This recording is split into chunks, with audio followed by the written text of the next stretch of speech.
अस्सलाम वालेकुम, क्या हाल चाल है? उम्मीद करते हैं कि आप खैरियत से होंगे और हमारी दुआ है कि आप हमेशा खुश रहें, हंसते और मुस्कुराते रहें और इसी तरह हमें अपना प्यार दिखाते रहें। बिल्कुल जी, मेरा नाम मौसम मैं है। हूं तारिक महमूद। मेरा नाम मोहम्मद यूसुफ। तो आज हम जिस वीडियो पर रिएक्ट करने जा रहे हैं, वीडियो का टाइटल है India hits hard at USA. USA is playing vote bank politics at international level से इंडिया। हाँ, तो गेम खेली जाए तो वीडियो देखते हैं और अपना रिव्यू पर देंगे। कौन ऑन करता है जी? 1 2 3 स्टार्ट। नमस्कार and welcome you all to world affairs. मैं हूं प्रशांत धवन। नाउ इतिहास में पहली बार हमने देखा है कि इंडिया ने ओपनली यूएस पे आरोप लगाया है कि यूएस आज के समय वोट बैंक पॉलिटिक्स खेल रहा है इंटरनेशनल लेवल पर, और literally India has hit hard at the US. यहाँ पर आप देख पाओगे आर्टिकल है, इंडिया ने ये कहा है कि यूएस के जो बयान है भारत को लेकर, रिलीजियस फ्रीडम को लेकर, इससे यही लगता है कि यूएस बेसिकली क्या चाहता है कि ये लोग वोट बैंक पॉलिटिक्स खेले इन इंटरनेशनल रिलेशंस। और ये मैं कहूँगा एक बहुत ही इंपॉर्टेंट स्टेटमेंट है, क्योंकि इंडिया ने यहाँ पर इंडिकेशन दे दी है कि जो लगातार यूएसए की स्टेटमेंट आ रही है इस इशू को लेकर about religious freedom, religious minorities, इससे एक बार को आके इंडिया और यूएस के रिलेशंस भी इम्पैक्ट हो सकते हैं। अब यहाँ पे आप मुझसे ये पूछोगे मगर यूएसए ने रिसेंटली ऐसा क्या कह दिया?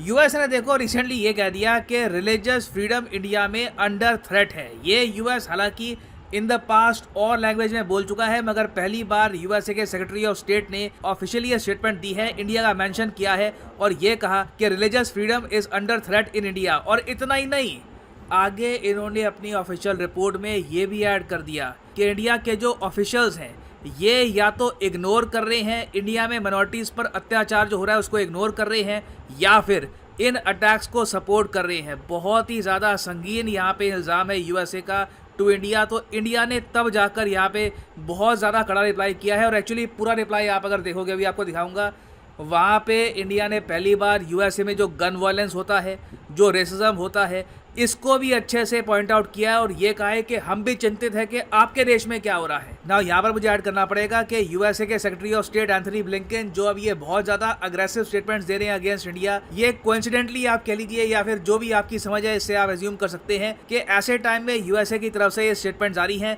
जब इंडिया रिकॉर्ड लेवल्स पर ऑयल परचेज कर रहा है फ्रॉम रशियन फेडरेशन। आप देखोगे इस तरीके से कंपेयर टू जनवरी 2021 आज का समय आप अगर देखो तो इंडिया बहुत बड़े स्केल पर क्रूड ऑयल परचेज कर रहा है फ्रॉम रशिया, और यूएस इस बात को लेकर खुश नहीं है। यूएस इस बात को लेकर तो बिल्कुल भी खुश नहीं है कि इंडिया के जो पेट्रोलियम प्रोडक्ट्स हैं ये एक्चुअली रशियन ऑयल से बनकर अमेरिकन मार्केट में एंटर कर रहे हैं। तो डिस्कस करेंगे यहाँ पर हुआ क्या है, एंथनी ब्लिंकन ने क्या कहा है, मगर आगे बढ़ने से पहले आपसे एक क्वेश्चन पूछूंगा। क्वेश्चन देखिए बहुत ही बेसिक है। क्वेश्चन यहाँ पर यह है कि क्या आप एग्री करते हैं यूएसए के सेक्रेटरी ऑफ स्टेट की कॉमेंट से?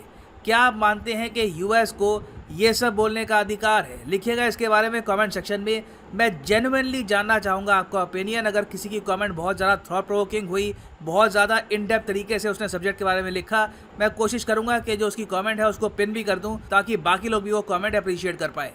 ना यूएसए के secretary of state Anthony Blinken की स्टेटमेंट आप अगर देखोगे तो उन्होंने यहाँ पर यह कहा है कि इंडिया में ना सिर्फ माइनॉरिटीज़ पे अटैक हो रहा है, जो रिलीजियस प्लेसेस ऑफ वर्शिप हैं ये भी खतरे में है। और सबसे अजीब बात मुझे यहाँ पर ये लगी कि जो इनका कंटिन्यूअस सेंटेंस था, इन्होंने एक ही सेंटेंस में इंडिया का एग्जांपल दिया, चाइना का भी एग्जांपल दिया। चाइना में भी कहा कि जो उइगर मुस्लिम्स के साथ हो रहा है वो बहुत ज़्यादा गलत है। फिर ये कहा कि जो नाइजीरिया में हो रहा है मिनॉरिटीज़ के साथ ये भी बहुत ज़्यादा गलत है। जो ब्लास्फेमी लॉज है नाइजीरिया के, जिसकी वजह से कई लोगों को पनिश किया गया है, यूएस इसके भी खिलाफ है। बट कहीं ना कहीं हमें यहाँ पर ये देखना होगा कि चाइना में सिस्टमेटिक तरीके से जो उइगर मुस्लिम्स के लिए कैंप्स बनाए जा रहे हैं, उनको मारा जा रहा है, उनकी आबादी सिस्टमेटिक तरीके से कम करी जा रही है, उसको क्या आप कंपेयर कर सकते हैं with what is happening in India? क्या जेन्युइनली हम चाइना के इशू को प्रॉपर सीरियसनेस दे रहे हैं अगर हम इंडिया का इशू कंपेयर करेंगे चाइना के साथ? ये यहाँ पर सोचना होगा, क्योंकि रिसेंटली आप अगर देखो तो चाइना से बहुत सारी वीडियोस लीक हुई हैं,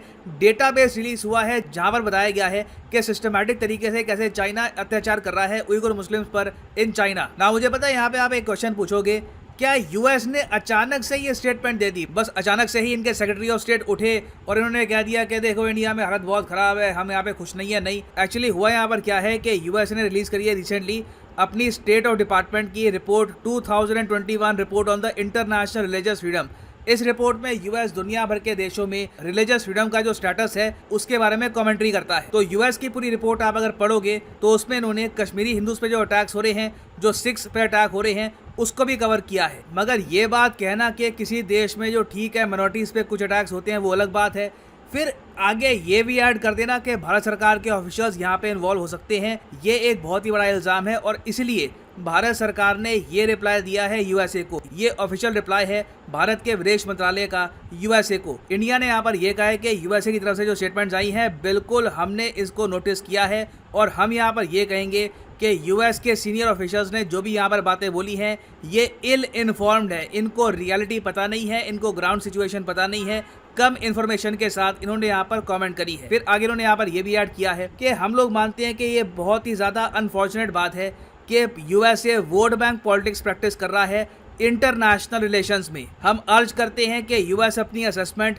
बायस तरीके से ना देखे और बायस व्यूज को यहाँ पर अवॉइड किया जाए। फाइनली इंडिया ने यहाँ पर यह भी कहा कि इंडिया बिल्कुल रिलीजियस फ्रीडम को वैल्यू करता है और हम लोग भी काफ़ी हद तक चिंतित हैं यूएसए के इश्यूज़ को लेकर। फॉर एग्जांपल जो सिस्टमैटिकली यूएसए में रेसिज्म हो रहा है, जो एथनिकली मोटिवेटेड वहाँ पे अटैक्स होते हैं, जो हेट क्राइम्स बढ़ रहे हैं यूएसए में, जो गन वायलेंस यूएसए में बढ़ रहा है, ये मैं पहली बार देख रहा हूँ कि इंडिया ने यूएस को जवाब देते हुए जो गन वायलेंस का इशू है ये साफ साफ रेस किया है कि आप भी अपने गन वायलेंस के इशू को देखिए। और जो ये हेट क्राइम का इशू है ना, ये तो मैं कहूँगा यूएसए को इस इशू पर दुनिया भर से बहुत कुछ सुनने को मिल रहा है। रिसेंटली हमने ये देखा कि साउथ कोरिया का एक के पॉप बैंड है बीटीएस के नाम से, ये जो बाइडन से मिलने के लिए गया और बीटीएस के मेंबर्स ने जो बाइडन के सामने ये कह दिया कि हम बहुत ज़्यादा डेवस्टेटेड हैं bye anti Asian hate crimes in the US. तो एटलीस्ट आज के समय ये देखने को मिल रहा है कि यूएस जब दुनिया को लेक्चर देता है तो दुनिया भी यूएस को वापस जवाब देती है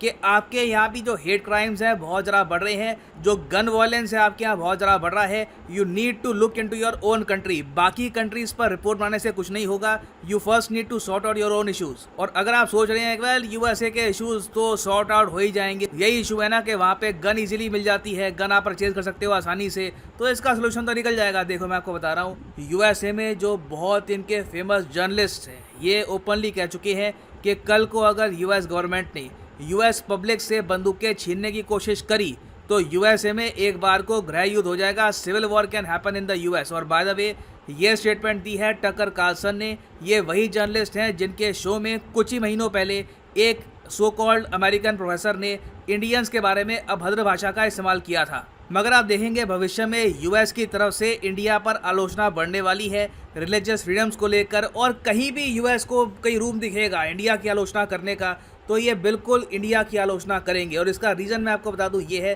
कि यूएस में फ्रस्ट्रेशन अब इस बात को लेकर बढ़ रही है कि रशिया का ऑयल एक्चुअली इंडिया के थ्रू यूएस पहुंच रहा है। यहाँ पे समझाता हूँ हो यहाँ पर क्या रहा है।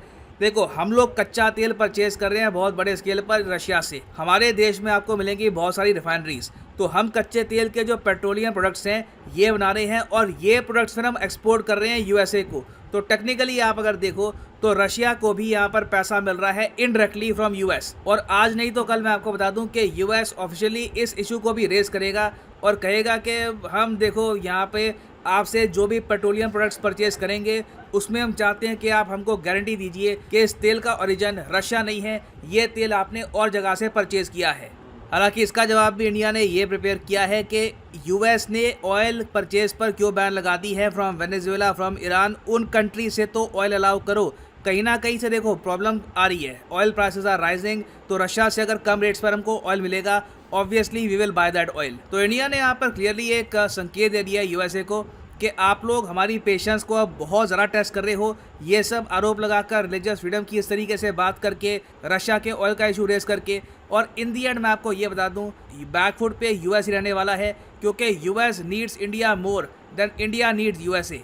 एंड फाइनली यहाँ पर मैं ये भी ऐड कर दूं कि आप अगर किसी भी एग्जाम की तैयारी कर रहे हैं, चाहे IIT, JEE, NEET, bank, SSC, UPSC, आप परचेज कर सकते हैं अनअकैडमी के क्वालिटी कोर्सेज। सिंपली जाओ कमेंट सेक्शन में, यहाँ पे आपको मिलेगा link. For example let's say आप प्रिपेयर कर रहे हैं फॉर यूपीएससी, क्लिक करिए यूपीएससी पर और यहाँ पे आप परचेज कर पाएंगे अनअकैडमी का यूनिक कोर्स जिसमें आपको हैवी सेविंग होती है अगर आप यूज़ करते हैं प्रोमो कोड PD10। मान लीजिए अगर आपके पास अभी है 1-2 साल का टाइम, आराम से आप 2000 24-25 में यूपीएससी का अटैम्प्ट देना चाहते हैं तो जो 24 महीने का कोर्स है ये आप कर सकते हैं परचेज। मगर जो प्राइसेस यहाँ पर लिखे हैं ये पे करने की आवश्यकता नहीं है। सिंपली यहाँ पे अगर आप कोड यूज़ करते हो PD10 तो प्राइसेस गिरने यहाँ पर स्टार्ट हो जाएंगे। The prices will just start falling.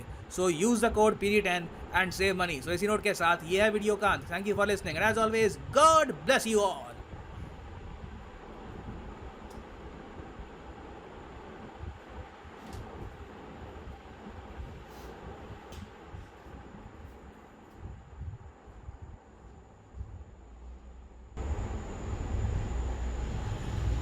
चलें जी, वीडियो ख़त्म हो गई और मिनोरिटी की बात की है, इशू उठाया ये अमेरिका ने कि इंडिया में मिनोरिटी के ऊपर जुल्म किया जा रहा है, उनके हकूक़ दबाए जा रहे हैं। तो हुकूमत भी चुप बैठी है, जानबूझ के अपने लोगों को इजाज़त दे रही है। तो जो हालात चले ना कुछ अरसा पहले, एक वो हिजाब वाला मसला उठा था, उसमें भी क्योंकि मुस्लिम मिनोरिटी मतलब है नहीं, लेकिन मिनोरिटी में आती है। और बाद में वो जो जिन लोगों ने पत्थर मारे थे वो रैली के ऊपर, वो किसी भगवान के कोई रैली निकल रही थी ना, अच्छा। तो कोई मुसलमान थे तो उन लोगों ने पत्थर मारे और बदले में उनके घर तोड़ दिए गए, उनके घर गिरा दिए पत्थर मारने वालों को। तो वो भी इशू उठा था। और बाकी अभी जो नया इशू उठा हुआ है वो एक जो मंदिर के ऊपर मस्जिद बनाएगी वो भी उठा। तो इसलिए ये बोला जाता क्योंकि वो एक मंदिर का नहीं है, एक मस्जिद का चक्कर नहीं, उसके अंदर बोले 100 से ज़्यादा है। वो कहते हैं एक बार ये काम निपटा लो ताकि बाद में ना आपस में मुसलमान की और हिंदू की झड़पें ना हो। वो एक इशू रेज करते हैं, उसको सॉल्व कर लेते हैं।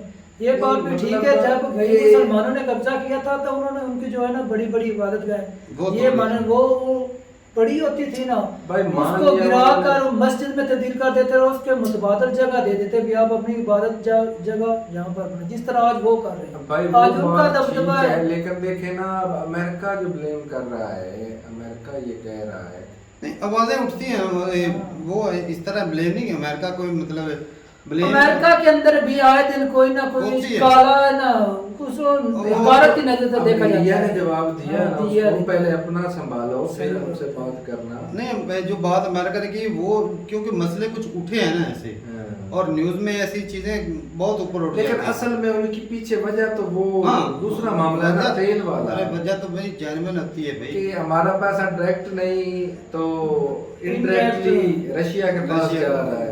सही बात। हालांकि वो यूक्रेन की मदद असल में वो किसी न किसी तरह क्रिटिसाइज करना चाहते हैं इंडिया को ताकि ये रशिया से तेल लेना। भाई जिस तरह आज इंडिया ले रहा है ना तेल रूस से, इस तरह अमेरिका भी इधर से एशिया के अंदर से तेल लेकर गया था। वो सोच रहा है कि आज इंडिया इस तरह की पावर ले रहा है ना, हो सकता है कल को हमें ये उल्टा वेर न जाए, मतलब हमारे खिलाफ ना हो जाए, इसलिए उसको तो मिर्ची लगी है अमेरिका। असल में अमेरिका कभी नहीं चाहता कि रशिया पावरफुल बने, क्योंकि उसकी सपोर्ट तो हो रही है ना, और इंडिया जो है वो रशिया की तरफ ज्यादा हो जाए।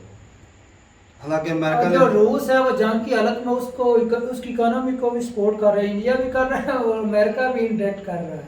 और देखो हालांकि अमेरिका जो है इंडिया को कितने ज़्यादा पैकेज दे रहा है, वो हथियार खरीदने के लिए भी 500 मिलियन देगा हर साल, और बाकी इन्वेस्टमेंट भी बहुत ज़्यादा करेगा, अरबों डॉलर जो है। तजारत देख लो 110 बिलियन। मेन वजह आ जाके फिर वही बनती है कि रशिया से इसका ताल्लुक तोड़ना चाहता किसी ना किसी जमरे में वो ये रूस वाला जो मसला है ना, जो सब इसमें उसने एड़ी चोटी का जोर लगा दिया था, आप किसी ना किसी तरीके रूस से हट जाए, लेकिन उनके ताल्लुकात थे भाई, और 70% हथियार उधर से खरीद रहा है। अच्छा, उसकी मेंटेनेंस के लिए उधर से लेना पड़ेगी, एकदम तो नहीं ना छोड़ सकता। वो जो ये इंडिया वालों ने जवाब दिया जो चाइना में मुसलमानों के साथ, हाँ वो उग्र मुस्लिम है ना, वो भी उठाया ना अमेरिका ने। अभी आपको हमारा इंडिया ने उठाया। अरे भाई इंडिया तो कब से बोल रहा है कि क्योंकि पाकिस्तान जो हमेशा बोलता है ना फलस्तीन में मुसलमानों के ऊपर जुल्म हो रहा है, इंडिया में हो रहा है, कश्मीर में हो रहा है, तो चाइना की बात नहीं उठाता। तो इंडिया ये बोलता हर बार में भाई उधर भी हो रहा है। आपका जो दोस्त है वो भी करे, कंट्री के अंदर मुसलमानों को देखते नहीं। सही है। तो फिर जो जब पाकिस्तान की बोलती सारी बंद हो जाती। क्या बताएं भाई। और बाकी भाई इंडिया जो है वो अपने जो मुफाद है ना उसको सबसे पहले आगे रखेगा, कंट्री को आगे रखेगा। यूएसए को कोई टेंशन नहीं, चाहे जितना मर्जी पावरफुल है इंडिया जो भाई अपने तारक जो भाई आज काम- जिस तरह से वो ग्रो कर रहा है ना इंडिया, उसका बनता है।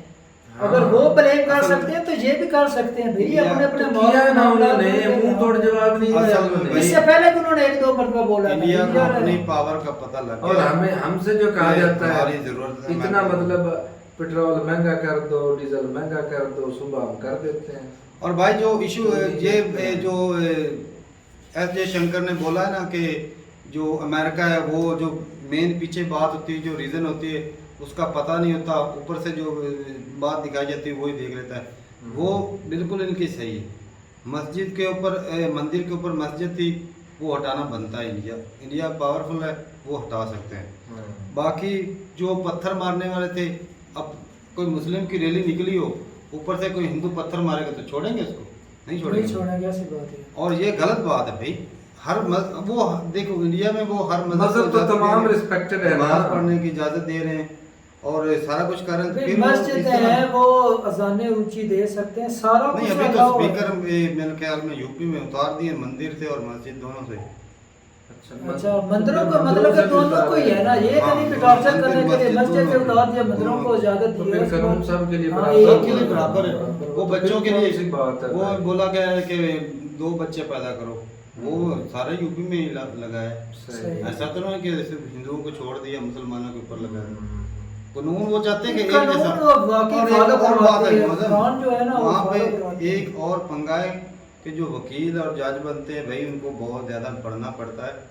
हर रीजन का उनको बिल्कुल उनके कानून पता होने चाहिए, सही बात जी। क्योंकि हाँ, हर हर रीजन जगह के लिए के- अलग अलग कानून हाँ। हैं। जी सर। ऐसी बात। इस्लाम के लिए अलग है, हिंदू के अब लिए भाई अलग है। उधर बहुत ज्यादा सिख मजहब ईसाई के लिए रहेंगे, अलग है। एक का मजहब, ये तो मजहब चार के पांच साथ बड़े जैसे बड़े हैं ना, मजहब उसके अलावा छोटे हर छोटे मजहब मजहब भी को हैं।